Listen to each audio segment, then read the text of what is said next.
लिखो करणी माता। नाम पढ़ा हमने एक दो बार बीच में। हम पढ़ते हैं कि भाई जोधपुर के किले मेहरानगढ़ की नींव किसने लगाई थी? करणी माता। हम पढ़ते हैं कि बीकानेर के राठौड़ों की इष्ट देवी कौन सी है? तो कौन सी है? पढ़ा हमने कुछ। करणी माता का जन्म है जो जोधपुर जिले में गांव पड़ता है सुआप। कौन सा गांव था? तो लिख लो जन्म स्थान सुआप। मंदिर लिख लो देशनोक। जैसे कई लोगों ने मंदिर देखा होगा, किस किसने देख रखा है, कौन कौन गया? खूब सारे लोग गए। आप जब जाते हैं या जिन लोग नहीं भी गए उन्होंने सुना होगा या उन्होंने कोई वीडियो वगैरह देखे होंगे कि मंदिर में खूब सारे चूहे हैं। मंदिर में क्या खूब सारे? इसलिए इस मंदिर का नाम ही पड़ गया चूहों का मंदिर। क्या पड़ गया? वो जो चूहे होते हैं उनको चूहा नहीं बोलते, उनको बोलते हैं काबा। क्या बोलते हैं?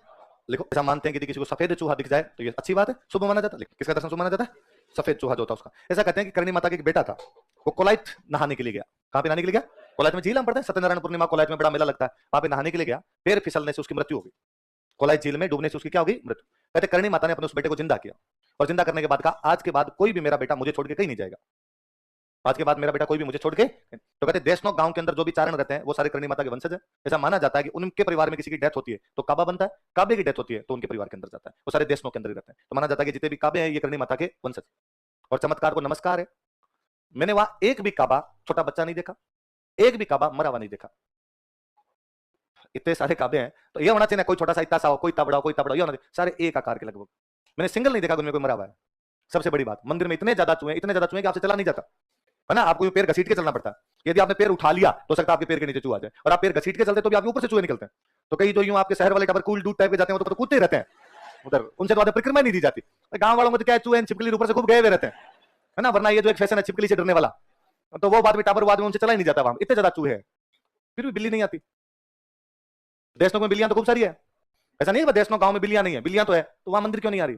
यदि एक दिन आ जाए तो उसका पिकनिक हो जाए और ढंग से जुगाड़ हो उसके लिए तो अच्छा था। पर ये भी और मंदिर ये भी नहीं कोई बंद है, ओपन है। तो बिल्ली तो घुस ही सकती है, रात भी रात घुस जाए भाई। दिन के अंदर तो ठीक है, चलो जनता की भीड़ भाड़ रहती होगी, रात को घुस जाए मंदिर में। पर कोई बिल्ली नहीं है, कोई चूहा मरा हुआ नहीं, कोई चूहा वहां पे बच्चा नहीं। 92 93 के आसपास बीकानेर में प्लेग फैल गया। प्लेग होता ही चूहों से। तो सबसे ज्यादा प्लेग कहां पर होना चाहिए? देशनोक। पूरे बीकानेर जिले में था, देशनोक को छोड़ के एक सिंगल गांव जिसमें प्लेग नहीं था, वो गांव कौन सा है? बाकी ऐसा कोई गांव नहीं बचा बीकानेर में जिसमें एक आधे आदमी को प्लेग नहीं हुआ। तो ऐसा माना ही जाता है भाई वो चूहे साधारण चूहे नहीं है, वो चूहे क्या है? काबे। काबे मतलब वो भगवान जो करणी माता उनके क्या है? वंश। तो आप भी जाओ तो आपको भी नोटिस करना कि वहां पे कोई भी चूहा आपको छोटा नहीं दिखेगा और कोई भी चूहा आपको मरा हुआ नहीं दिखेगा। और सफेद चूहे के दर्शन दुर्लभ है, बहुत रेयर किसी आदमी को सफेद चूहा दिखाई देता है। कि यदि कोई आदमी बहुत आस्था ही हो, भयंकर आस्था हो, तब जाके डोगरी दर्शन देती है, वरना हर आदमी के लिए तो बस की बात नहीं। तब आप में से कई कहेंगे नहीं सर हम गए थे और हमें वहां पे दिखा था। दिखना किसको होता है? मैं इस मंदिर में 100 150 बार आराम से गया हूँ। कि बीकानेर पढ़ते तब हमारे लिए वहां जाना बहुत नॉर्मल सा हुआ करता था। सप्ताह में एक बार चले जाते। नवरात्रों के अंदर तो ये पक्का था पहले नवरात्रे को पैदल जाएंगे। पहले नवरात्रे के दिन यदि बीकानेर को देख लिया जाए तो ऐसा लगता है बीकानेर खाली हो गया और पूरा बीकानेर देशनोक चला गया। पूरी रोड ब्लॉक है, महिलाएं बच्चे बूढ़े जवान क्या मतलब गाड़ियां भर भर के, मोटरसाइकिलें जा रही है, पैदल लोग जा रहे हैं, पूरे यूं जुड़ जाती है भीड़ कि बीकानेर से देशनोक तक लाइन बनाई जाए तो लाइन क्रॉस कर जाए। इतने सारे लोग जाते थे। हम तो स्कूलों में पढ़ते उस टाइम तो खूब जाया करते भाई, 30 35 किलोमीटर पड़ता है, ज्यादा दूर भी नहीं है, तो पैदल भी खूब सारे जाया करते थे वहां पे। तो आस्था भी खूब सारी बीकानेर के अंदर है कि नहीं भाई करणी माता की आस्था भी वहां पर की जाती है। पर वो आजकल जो मंदिर है वो मंदिर पूरी तरीके से पिकनिक स्पॉट हो रखा है। आजकल मुझे लगता है आजकल लोग आस्था से तो कम आते हैं और चूहे देखने ज्यादा आते हैं, तो फोटो खींचने में उनमें बिजी रहते हैं। तो मैं 100 150 बार गया हूं, मुझे सिंगल टाइम सफेद चूहा नहीं दिखा। देखना किसको कहते हैं? देखने का मतलब है कि आप घुसे, आप घुस के मूर्ति के सामने गए, आपने हाथ जोड़ के परिक्रमा लगाई, परिक्रमा लगा के वापस आ गए, इसको तो कहते हैं दर्शन करना। इस दौरान तो आज तक नहीं दिखा। एक बार मुझे आगे से निकला था, मुझे ऐसा यू फील हुआ कि सफेद चूहा निकला है, था नहीं था पता नहीं, पर उस दिन लगा अरे यार आज अपने घुसे अपने को सफेद चूहा दिखा। इसको तो देखना कहते हैं। इसमें तो एक बार भी नहीं दिखा। वैसे मेरे को 150 के 150 बार दिखा है कि वहां पर एक साइड में कढ़ाई पड़ी है, वहां कढ़ाई के पास आप 15 20 मिनट आधा घंटा जाके खड़े हो जाओ तो वहां दिख जाता है। पर वो जबरदस्ती है, वो तो फिर आप माता जी करेगा दिख आया हूं तो ऐसे तो नहीं।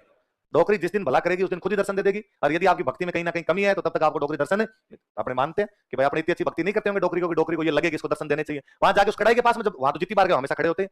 अब तो मेरा जी नहीं करता, शुरू में जाते थे सफेद देख के जाना है तो वहां पे खड़े हो जाते हैं। वो जो ढोल बजाने वाले उनके पास में जाके खड़े हो जाते हैं। 2 3 लोकेशन है जहां पर वो 15 20 मिनट के अंदर घूमता है, एक आधा को सफेद चूहा घूमता है, तो यहाँ पे देख लिया जाए। पर फिर मुझे लगने लगा यार ये तो माँ के साथ जबरदस्ती है कि अपनी माँ को कह रहे हैं कि नहीं तुझे दिखना ही पड़ेगा, देख मैं इतनी दूर से आया हूँ तेरे लिए, अब तो यहाँ पे दिखाई दे। तो आजकल तो मैं उधर जाता है, हाथ जोड़ता हूँ, परिक्रमा लगाता हूँ, बाहर निकलता हूँ। जिस दिन राजी होगी माँ उस दिन तो खुद ही दर्शन दे जाएगी, राजी नहीं है तो अपने भाग में नहीं।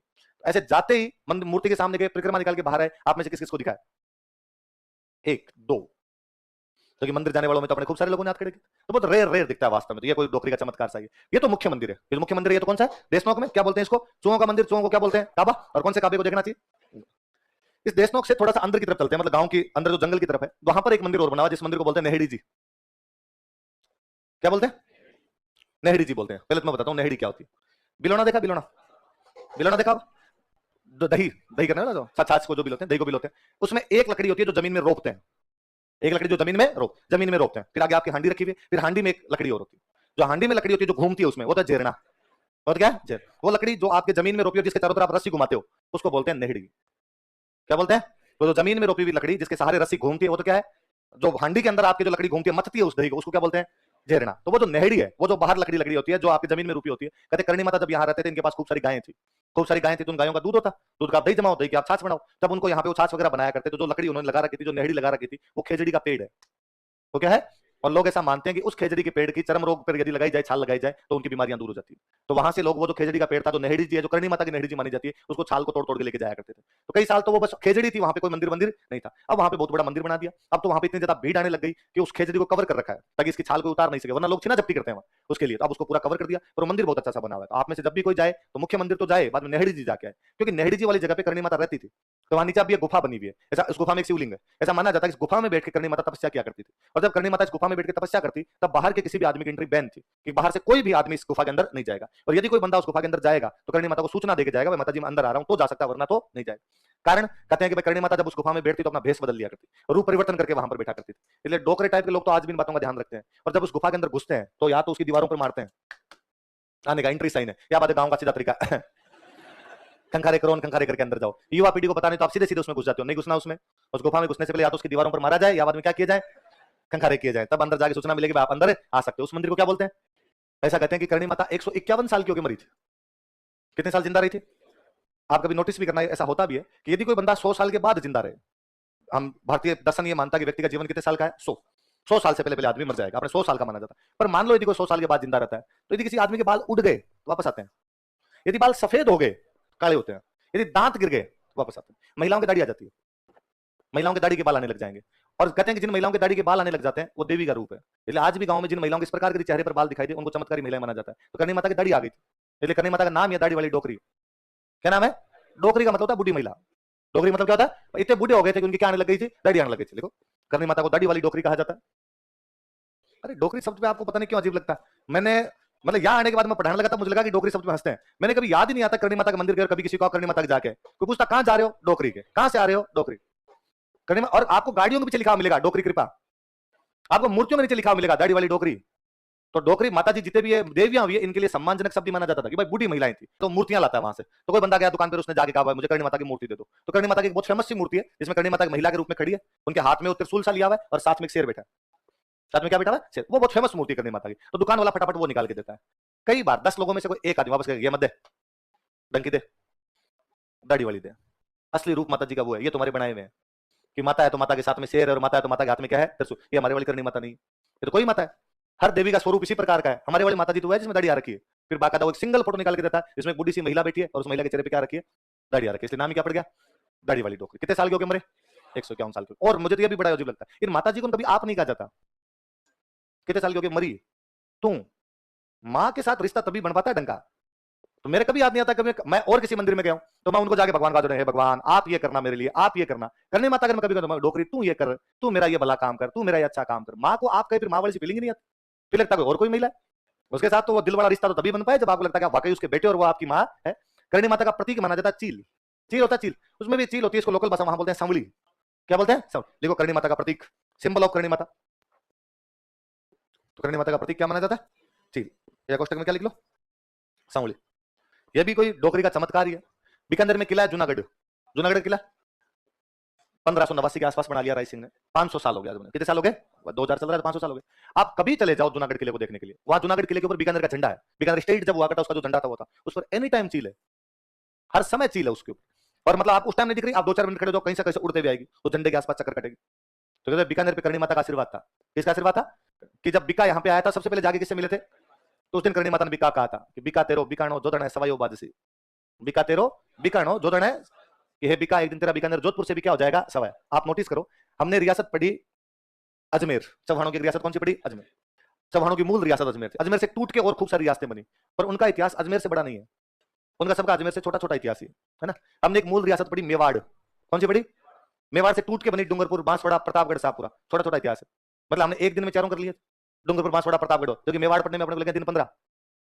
हमने रियासत पढ़ी परमार, परमारों की मूल रियासत थी आबू, वागड़, जालोर, किराड़ू तो हमने 5 मिनट में किए हैं। मालवा वाले जरूर थोड़ा बहुत टाइम खा गए, तो उनमें किताबें थी इस वजह से। जोधपुर से टूट के रियासत बनी किशनगढ़, लाइन 3 लिखी हमने। जोधपुर से टूट के बनी बीकानेर, दिन 3 खा गई।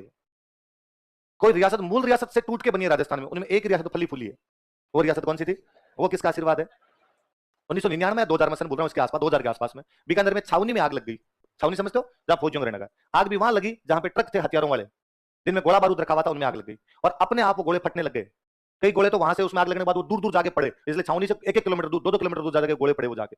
बीकानेर में सिंगल कैजुअलिटी नहीं, जहां जाके वो गोले गिरे वो ऐसी जगह पे गिरे जो नो मैंस लैंड है, जहां पर कोई भी आसपास में बंदा नहीं है, तो हताहत कोई नहीं हुआ। छावनी के अंदर फटे, उसके बावजूद कोई फौजी नहीं, कोई कैजुअलिटी नहीं। और फाइनली तो 2 बंदे अंदर पड़े जो उन ट्रकों को निकाल निकाल के ले गए। 1-2 ट्रक में आग लगी, बाकी ट्रक सब में लग जाएगी, तो बाकी ट्रकों को लड़के निकाल के और ले गए। उन लड़कों के पास चाबियां नहीं थी, उसके बावजूद वो उनके अंदर घुस गए, तार वार जैसे जोड़ के ट्रकों में डायरेक्ट वहां से निकाल के ले गए। और भाई शाम को यूं था कि भाई गोले चले, लेकिन जैसे तैसे करके बीकानेर तो बच गया, वरना आज पूरा बीकानेर तबाह हो जाता। यदि वो सारे गोले चल जाते तो एक आदमी नहीं बचता, पूरा बीकानेर एक साथ पूरा शहर मटिया मेट होता। लोगों ने कहा अरे बच गए, भगवान का आशीर्वाद है।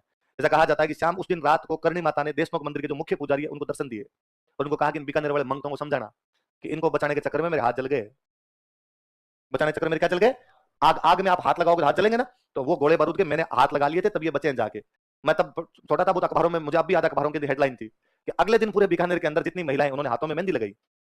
हाथ जब जल जाते हैं तब हाथों को जलन से रोकने के लिए क्या लगाते हैं? अगले दिन था कि करणी माता के हाथों को जलन से बचाने के लिए बीकानेर की समस्त महिलाओं ने मेहंदी लगाई कि उस दिन यदि कोई बीकानेर को बचा रहा था तो कौन बचा रही थी? डोकरी बचा। तो डोकरी का भयंकर भयंकर वाला आशीर्वाद है अभी भी। और चील बड़ा है, मुझे हमेशा लगता है कि यार इस वैज्ञानिक दौर में भले कितनी बातें माने नहीं माने, वो चील हमेशा वहीं क्यों रहती है? हमारे घर पे तो नहीं आ रही भाई। यदि यूं कहते बीकानेर में खूब सारी चीलें तो हर जगह आनी चाहिए, फिर हर घर पे आ जानी चाहिए। मैं ही लोग करणी माता को मानता हूं तो हमारे घर पे एक डली रहे कि भाई मेरे को जब जी में करणी माता देखने चील आ जाए। उस किले के ऊपर क्यों मंडरा रही है? वो उनकी इष्ट देवी थी, उन राजाओं के अंदर वो चीजें थी। ये बीकानेर वाला अभय सिंह था आपके, सॉरी जोधपुर वाला अभय सिंह। एक युद्ध बड़ा मैंने गंगवाना, गंगवाना युद्ध बड़ा, तो कहते गंगवाना वाला जब युद्ध हुआ था तो अभय सिंह ने बीकानेर घेरा था और चारों तरफ से बीकानेर को घेर कर अभय सिंह ने मारूंगा तुमको सबको। जोरावर सिंह अंदर बैठा बेचारा बेचारा हिल नहीं पाए, एकदम पार ही नहीं पड़ेगी क्या किया जाए, और जोरावर सिंह लगा मरा दिया। इस बार अभय सिंह बीकानेर लूटेगा और अपनी पार इसके खिलाफ। तो जोरावर सिंह बैठा बैठा करणी माता को याद करता है और करणी माता कहता है कि डाडाली डोकर थी क्यों कह तू गई विदेश, कि हे दाढ़ी वाली महिला, या तो तू डोकरी मतलब इतनी बूढ़ी हो गई कि अब तेरे से कोई काम है नहीं होता। डाडाली डोकर थी का तू गई विदेश, या तो विदेश चली गई हमारा बीकानेर छोड़ के चली गई, या तो इतनी बूढ़ी हो गई अब तेरे से कोई भी काम है नहीं होता। खून बिना क्यों खोसी जर निज बिका को देश। आज देख हमारी क्या हालत हुई है कि हम बिका के वंशजों का देश जोधपुर वाले छीन लेंगे, हम लड़ाई भी नहीं कर पा रहे, हम चारों तरफ से घेर लिए गए हैं। तो कहते हैं उसको यूं करणी माता को दर्शन दिए, चील दिखी कैसा कोई वृतांत है। उसने बाद में अपना एक बंदा भेजा सवाई जयसिंह के पास। किसके पास भेजा?